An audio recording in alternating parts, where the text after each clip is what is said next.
নমস্কার বন্ধুরা, এসএস দাস কিচেনে আমি সুমিতা আজ নিয়ে এসেছি নতুন একটা রেসিপি। নমস্কার বন্ধুরা, আজকের রেসিপি সিম ভর্তা। সিম আমরা অনেক রকমভাবেই খেয়ে থাকি, কিন্তু এই সিম ভর্তা এত টেস্টি হয় না খেলে আপনারা বুঝতে পারবেন না। চলুন সিম ভর্তা রেসিপিটা দেখে নিয়ে নিচ্ছি সিম, পেঁয়াজ, রসুন, টমেটো, এইগুলো দিয়েই সিম ভর্তা বানাতে হবে। আর যে উপকরণগুলো দেবো সেগুলো যখন বানাবো বলে দেবো। প্রথমেই সিমটাকে এইভাবে কেটে নিতে হবে। সিমের দুপাশে এই যে সুতোর মতন অংশটা থাকে এটাকে কেটে বাদ দিয়ে দেব। ওভেনে কড়া বসিয়ে দিয়ে দেবো পরিমাণ মতন জল, খুব একটা বেশি জল দেবো না, অল্প পরিমাণে জল দেবো। দিয়ে কেটে ধুয়ে রাখা সিমগুলোকে দিয়ে দিলাম। দিয়ে দেবো পরিমাণ মতন লবণ, আর যে টমেটোটা দেখিয়েছিলাম সেই টমেটোটা দিয়ে দেব। একটু লবণ দিয়ে সিদ্ধ করে নামিয়ে নেব। দেখুন একদম সেম জল দিতে হবে। সিম কিন্তু খুব একটা বেশি সিদ্ধ করলে হবে না, একটু শক্ত থাকবে, সেই অবস্থাতেই নামিয়ে নিতে হবে। দিয়ে দিয়েছি ঢাকা। 3-4 মিনিট পর ফুটে গেলে ঠিক এই রকম অবস্থা হবে, একটুখানি কাঁচা কাঁচা থাকবে। এই রকম অবস্থায় সিম টমেটো সব তুলে নিতে হবে। এবার সিম আর টমেটো ঠান্ডা হয়ে গেলে টমেটোর উপরের এই যে খোসাটাকে এটাকে ছাড়িয়ে নেব। এই খোসাটা দেখুন টমেটোটা সিদ্ধ হয়ে গেছে, খোসাটা খুব ভালোভাবেই উঠে আসছে। এইভাবে টমেটোটাকে থেকে খোসাটাকে ছাড়িয়ে নেব। এবার নিয়ে নেব একটা মিক্সি জার। মিক্সি জারে নিয়ে নেব সিমগুলোকে। সিম আর টমেটো সবই কিন্তু আমি ঠান্ডা করে নিয়েছি। সিম আর টমেটো মিক্সি জারে দিয়ে দিলাম 2টো কাঁচা লঙ্কা।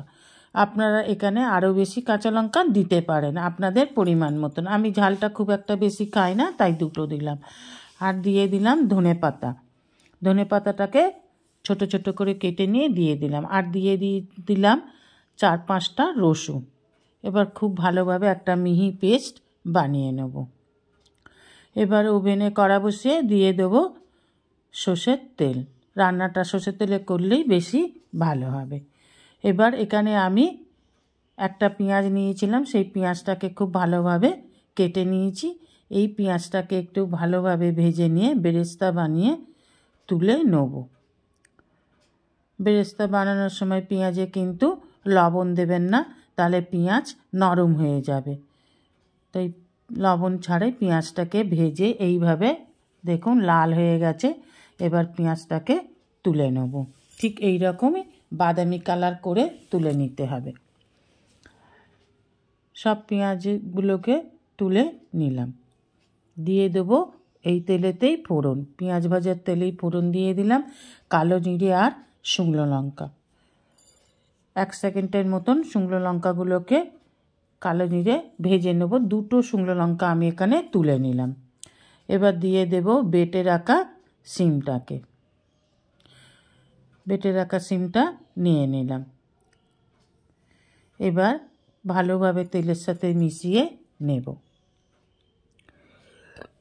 সিমের মধ্যে যে জলীয় ভাবটা আছে একেবারে শুকনো করে নিতে হবে, এই জলীয় ভাবটা থাকলে হবে না।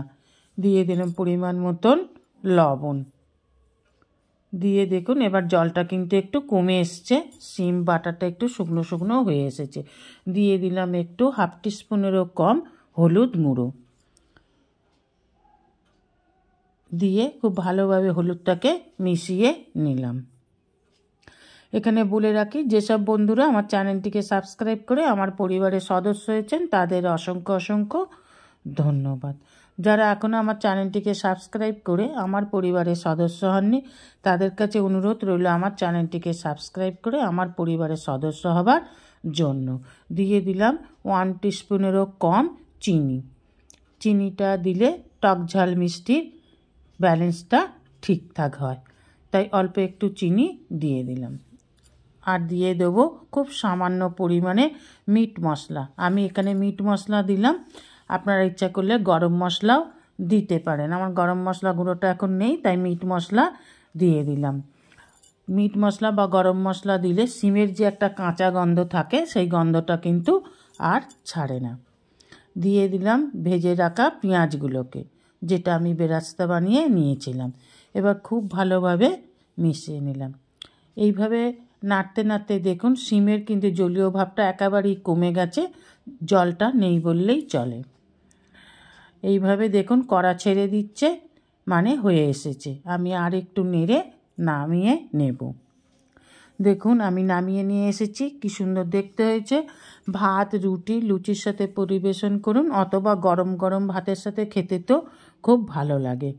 আশা করি রেসিপিটা আপনাদের ভালো লেগেছে। রেসিপিটা ভালো লাগলে অবশ্যই একটা লাইক, কমেন্ট, সাবস্ক্রাইব করার অনুরোধ রইল। পাশে থাকা বেল আইকনটিতে ক্লিক করে দেবেন নিউ ভিডিওর আপডেট যাতে সবার আগে আপনার কাছেই পৌঁছে যায়। আজ এই পর্যন্তই, আবার দেখা হবে নতুন একটা দিনে নতুন একটা রেসিপির সাথে। সঙ্গে থাকবেন, ভালো থাকবেন, সুস্থ থাকবেন। নমস্কার।